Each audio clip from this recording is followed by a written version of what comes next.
আসসালামু আলাইকুম, সবাইকে পবিত্র মাহে রমজানের শুভেচ্ছা জানিয়ে আমি আমার ব্লগটি শুরু করছি। আর এই তো দেখতে পাচ্ছেন আমি দ্বিতীয় রোজার ইফতারের জন্য প্রস্তুতি নিচ্ছি। আজকে তৈরি করব ভীষণ মজার আত্মা ঠান্ডা করার মতো একটা ডেজার্ট। সেজন্য এখানে এই যে 1.5 কাপ পরিমাপ লিকুইড দুধ নিয়ে নিয়েছি। সেই সঙ্গে দিয়ে দিলাম 2 টেবিল চামচ পরিমাপ চিনি, 2 টেবিল চামচ পরিমাপ পাউডার মিল্ক, আর দিয়ে দেবো 2 টেবিল চামচ পরিমাপ কাস্টার্ড পাউডার। কাস্টার্ড পাউডারটা 2 টেবিল চামচ পরিমাপই নিতে হবে, অর্থাৎ একটু বেশিই নিতে হবে। এখন চুলা বন্ধ থাকা অবস্থায় সব কিছু খুব ভালোভাবে মিশিয়ে নিচ্ছি। এরপর চুলাটা ধরিয়ে দিয়ে অনবরত নেড়ে চেড়ে এটাকে ঘন করে জাল করে নিতে হবে। তো রোজা দিনে ইফতারে কিন্তু এইটা মানে খুবই তৃপ্তিদায়ক হবে এই ডেজার্টটা, যেটা ছোট বড় সবাই কিন্তু ভীষণ পছন্দ করবে। তো ঠিক আছে, চুলাটা অন করে নিলাম। আর এই তো এটা কিন্তু আমার নেড়ে চেড়ে জাল করা হয়ে গিয়েছে, আর দেখতে পাচ্ছেন বেশ খানিক ঘন হয়ে গিয়েছে। এটাকে এখন ভালোভাবে ঠান্ডা করে আমি নর্মাল ফ্রিজে রেখে দিব। ইফতারের সময় এটাকে বের করে নিব। আর এটা ফ্রিজে রাখলে আরও একটু জমে যাবে, আর একটু ঘন হবে।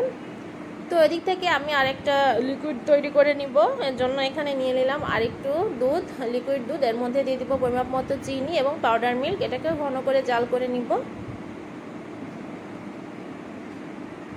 তো এগুলা কিন্তু সকালবেলা তৈরি করে রাখলে ভালো হয় এই মিশ্রণ দুইটা, এতে করে আমাদের ইফতারের সময় ডেজার্টটা তৈরি করতে সহজ হবে আর এগুলো ঠিকঠাক মতো ঠান্ডা হবে।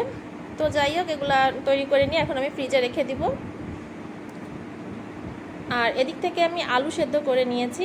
এই যে দেখতে পাচ্ছেন আলুটাকে খোসা অবস্থায় মানে গোটাটা সেদ্ধ করেছি। যদি এটাকে আমি কেটে বা খোসা ছিলে নিয়ে সেদ্ধ করতাম তাহলে কিন্তু আলুটা পানি পানি হতো। ওইটা দিয়ে কিন্তু কোনো চপ কোনো কিছু শেপ ঠিকভাবে দেওয়া যেত না। তো এখন তৈরি করব হচ্ছে দই টিক্কি। এর জন্য আমি পরিমাপ মতো আলু নিয়ে নিচ্ছি। আলুটাকে খুব ভালোভাবে ম্যাশ করে নিয়েছি। এখন দিয়ে দেবো এখানে স্বাদ মতো ধনেপাতা এবং কাঁচামরিচ কুচি। আপনারা চাইলে এখানে পেঁয়াজ বেরেস্তা দিতে পারেন, তবে আমি কাঁচা পেঁয়াজটা দিব।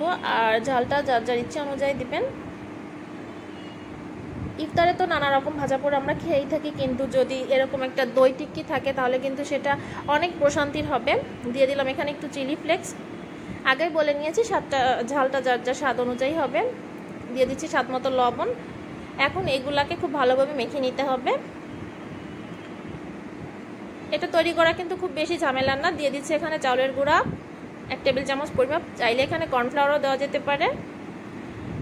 তো এখন সব কিছু খুব ভালোভাবে মেখে নিব। আর এই দই টিক্কিটাও কিন্তু আমরা চাইলে সকালবেলা তৈরি করে ফ্রিজে রাখতে পারি, এতে করে ইফতারের সময় ঠান্ডা ঠান্ডা এটা খাওয়া যেতে পারে। আর এটা খেতে ভীষণই মজার, ছোট বড় সবাই এটা খুবই পছন্দ করবে। তো এই তো খুব ভালোভাবে মেখে নিচ্ছি। আসলে প্রথম রোজার প্রস্তুতিগুলো দেখানো সম্ভব হয়নি, কেননা মানে প্রথম রোজার দিলেই লকডাউন, মনটা খুব খারাপই ছিল, যার কারণে আর ইচ্ছা হয়নি কোনো কিছু ক্যাপচার করতে, আর ইচ্ছে হয়নি এজন্য। তো ভাবলাম আজকে যেটা করছি সেটা আপনাদের সঙ্গে একটু শেয়ার করি। আর এই তো শেপটা দিয়ে দিচ্ছি, এভাবে গোলাকার করে শেপ দিয়ে একটু চ্যাপটা করে নিতে হবে। খেয়াল রাখতে হবে কোনো ফাটল যেন না থাকে। ওই যে বললাম আলুটাকে খোসা সহ সেদ্ধ করে নেওয়ার জন্য, এতে করে কিন্তু আমার চপগুলা মসৃণ হবে। তো এই তো, আর এখানে কিন্তু চাইলে পুদিনা পাতাটাও দেওয়া যেতে পারে, তবে পুদিনা পাতাটা আমি চাটনির ক্ষেত্রে ব্যবহার করবো, এজন্য দিলাম না, শুধুমাত্র ধনেপাতা ফ্লেভারটাই চাচ্ছিলাম। তো এখন এভাবে করে আমি সবগুলো টিক্কি শেপ দিয়ে নিব। আর আবারও বলছি, এটা কিন্তু খেতে ভীষণই মজা, তৈরি করাও কিন্তু একদমই সহজ, খুবই কম সময় তৈরি করা যায় এটা। তো এই যে একে একে আমার সবগুলো টিক্কি তৈরি করা হয়ে গিয়েছে। এটাকে একটা সাইডে রেখে দিব। আর এখন তৈরি করে নিব ডিম চপ। তো ডিম চপ তৈরির জন্য এই যে এখানে আবার একটা আলু নিয়ে নিলাম। আর আলুটাকে আগে থেকে খুব ভালোভাবে মথে নিয়েছি।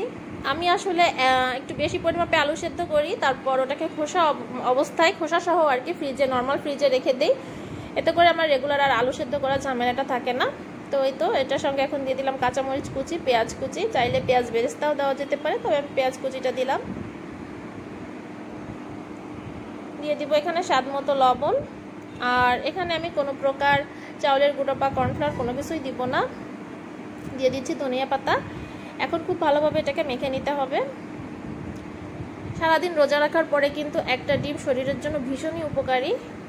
তো আমরা ডিম বিভিন্নভাবেই কিন্তু খেয়ে থাকি। সেহরিতেও ডিম রাখা যেতে পারে, তবে আমি মনে করি রোজা ইফতারের সময় আর কি, সারাদিন রোজা রাখা শেষে ইফতারের সময় একটা ডিম হলে কিন্তু এটা স্বাস্থ্যের জন্য অনেক ভালো হয়। তো ডিম বিভিন্নভাবেই খাওয়া যায়, ডিম পোচ, ডিম সেদ্ধ, কিন্তু আজকে আমি করব হচ্ছে ডিমের চপ। কেননা আমরা ইফতারের সময় বিভিন্ন প্রকার ভাজা পোড়াটাকে বেশি পছন্দ করি, আর সেটার সঙ্গে যদি ডিম রাখা যায় তাহলে কিন্তু বেশ ভালোই হয়। তো এইটা আমার মিশ্রণটা তৈরি করা হয়ে গিয়েছে। আর এই যে এখানে দেখতে পাচ্ছেন আমি ডিম নিয়ে আগে থেকে ডিমটা সেদ্ধ করে নিয়েছি। আর ডিমটাকে আমি ছুরি বা কাঁটা চামচের সঙ্গে কেটে নিলাম না, আমি এটা হাত দিয়ে একটু চেপে এটাকে চ্যাপটা করে নিয়েছি। একটু ফেটে গিয়েছে, এটা ভালো, এটা কোনো সমস্যা নাই। এতে করে দেখা যাবে ডিমটা যখন আমি ভাজবো ডিমটা মানে তেলে ফাটার কোনো চান্স থাকবে না।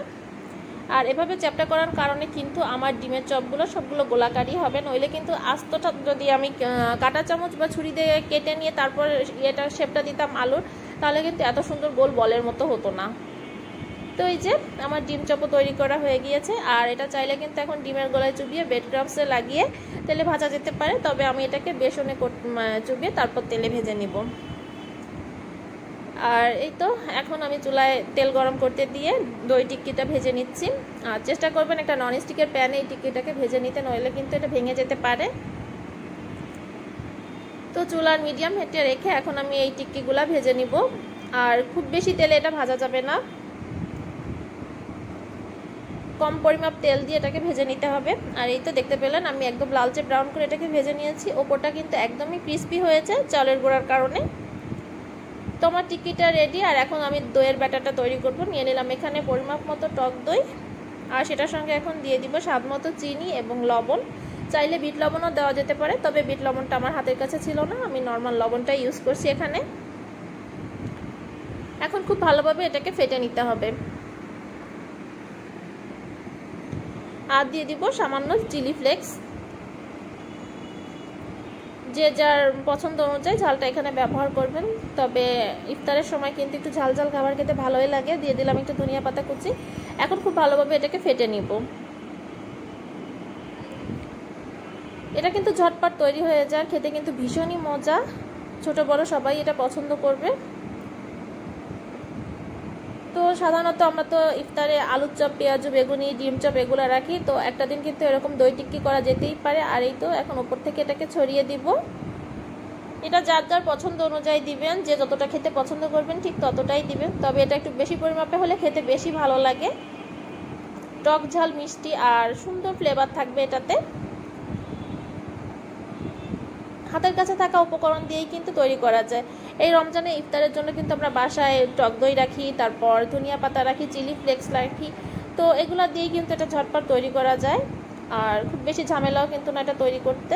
তো একটু বেশি পরিমাপে আমি দিচ্ছি, এটা আমার কাছে বেশি হলে ভালো লাগে খেতে।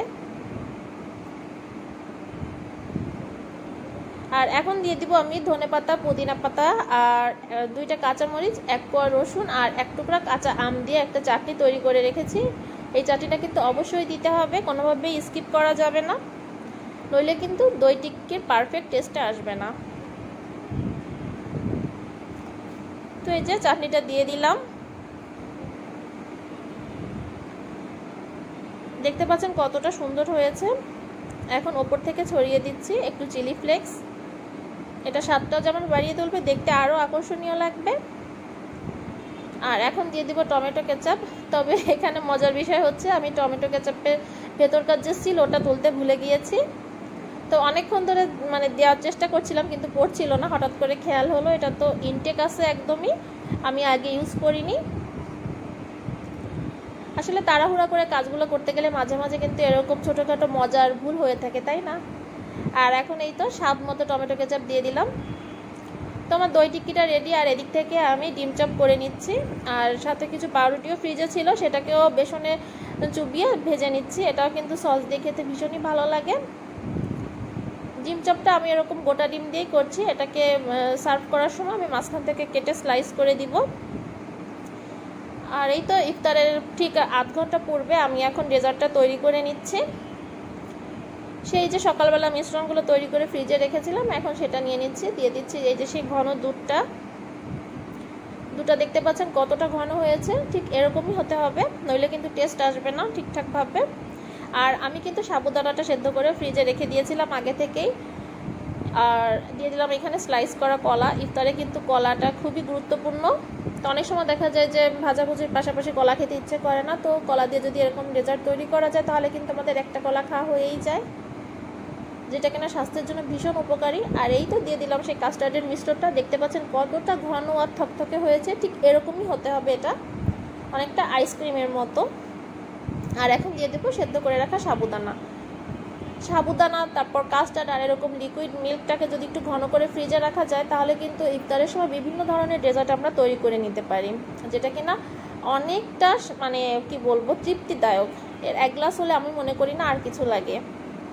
আবার ওপর থেকে দিয়ে দিলাম লিকুইড মিল্ক, দিয়ে দিচ্ছি কিছু আঙুর কুচি আর দিয়ে দেবো খেজুর কুচি। আপনারা এখানে আপনাদের পছন্দ অনুযায়ী ফল দিতে পারেন, তবে আমি মনে করলাম যেহেতু কলা দিয়েছি মিষ্টির পরিমাপটা একটু বেশি আছে, একটু আঙুর হলে ভালোই লাগবে, টক মিষ্টি একটা স্বাদ আসবে। তো এভাবে আমি এখন আরও একটা গ্লাস রেডি করে নিচ্ছি। আবারও দিয়ে দিলাম সেই দুধটা, ঘন করে জাল করে রাখা যে দুধটা ওইটা। আর এগুলো কিন্তু একদম ঠান্ডা এখন। আর ইফতারের ঠিক আধা ঘন্টা পূর্বে আমি এটা তৈরি করে নিচ্ছি। তৈরি করে আমি এটাকে আবারও ফ্রিজে রাখবো, যাতে করে ঠিক ইফতারের মুহূর্তে এটাকে বের করে নেওয়া যায়। আর খেতে অসাধারণ লাগবে, একেবারে মন প্রাণ জুড়িয়ে যাবার মতো একটা ডেজার্ট। এই গরমে সারাদিন রোজা রাখার পরে কিন্তু এরকম একটা ডেজার্ট হলে আর কিছুই লাগে না। তো আবারও দিয়ে দিলাম সাবুদানা, আর ওপর থেকে দিয়ে দিচ্ছি লিকুইড মিল্কটা। আমার বাসায় আমরা এটা খুবই পছন্দ করি, রাফসানও এটাকে ভীষণ পছন্দ করে। আর এই তো দিয়ে দিলাম আঙুর কুচি, খেজুর কুচি। তো এগুলাকে এখন ফ্রিজে রেখে দিলাম। আর এখন চলে এলাম আমি এখানে আলুর চপটা তৈরি করব। তো আলুর চপ তৈরি করার জন্য হচ্ছে আমি আলুটাকে একটা ডিম দিয়ে ভালোভাবে মেখে নিয়েছি। আর এই তো কিছু চপ ভাজতেও দিয়ে দিলাম। আর অন্য পাশ দিয়ে আমি সেহরির জন্য প্রস্তুতি নিয়ে রেখেছি। সেহরি রান্নাটা এখন আর করব না, ওটা ইনশাল্লাহ তারাবির নামাজ আদায় করে তারপর করব। কেননা আমি যদি সন্ধ্যার সময় সেহরির খাবারটা তৈরি করে রাখি তাহলে কিন্তু ওটাকে ফ্রিজে রাখতে হবে, ওটা ঠান্ডা হয়ে যাবে, খেতে ভালো লাগবে না। আর সেহরিতে কিন্তু বাসি খাবার গরম করে খেতে একদমই ভালো লাগে না। তো রাতে আমি ঘুমানোর আগে রান্না করে রাখবো, এতে করে একদম ফ্রেশ খেতে পারবো। আর আলুর চপ তৈরি করার পরে আমার কিছুটা ব্যাটার রয়ে গিয়েছে। এখন এটাতে আমি এই যে পুঁই শাকের পাতা দিয়ে একটা চপ তৈরি করব। এটা আমার আম্মু খুব ভালো করে। এরকম পুঁই শাকের পাতা নিতে হবে, একটু কচি পাতা হলে বেশি ভালো হয়। তারপর এটাকে বেসনে চুবিয়ে নিয়ে তেলে ভাজতে হবে। যেহেতু আমার বেসনটা এখানে কম আছে এজন্য আমার ইয়েটা বেশি একটা ফুলবে না, অল্প ফুলবে, নইলে কিন্তু অনেক সুন্দর ফুলে এটা। আর এই তো আলুর চপগুলো আমার প্রায় ভাজা শেষ।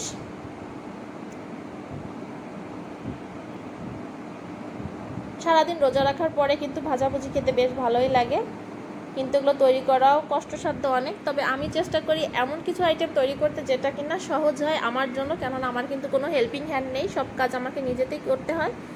তো এই জন্য আমি এখানে আলুটাকেই বেছে নিয়েছি, যে একটা আলু দিয়ে আমি এখানে কিন্তু 3 রকমের ইফতার তৈরি করে নিলাম।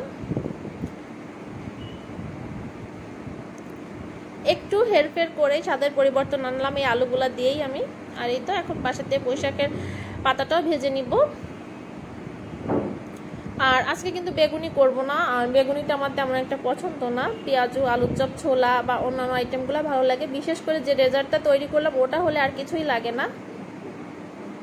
আর আমি ওই ডেজার্টটা একটু বেশি পরিমাপে তৈরি করি, যে ইফতারের সময় খাবো এবং তারাবির নামাজ আদায় করে, তখন তো আর রাতে ভাত খাই না, তখন দেখা যাচ্ছে আরেকটা ডেজার্ট নিয়ে তারপর খেয়ে নেই, যেটা কিনা খুবই ভালো লাগে।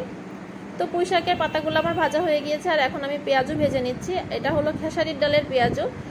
আমরা তো পেঁয়াজু বিভিন্ন সময় বিভিন্ন ডাল দিয়ে খেয়ে থাকি, তবে খেসারি ডালের পেঁয়াজুটা পারফেক্ট লাগে আমার কাছে। আর এই তো ইফতারের ঠিক পূর্ব মুহূর্তে আমি কিছুটা আইসক্রিম দিয়ে আর এরকম একটা রোল স্টিক দিয়ে সাজিয়ে নিলাম আমার ডেজার্টটা। খেতে কিন্তু অসম্ভব ভালো হয়েছে। আশা করি আপনাদের ভালো লাগবে, অবশ্যই চেষ্টা করে দেখবেন। আজ এই পর্যন্ত, আল্লাহ হাফেজ।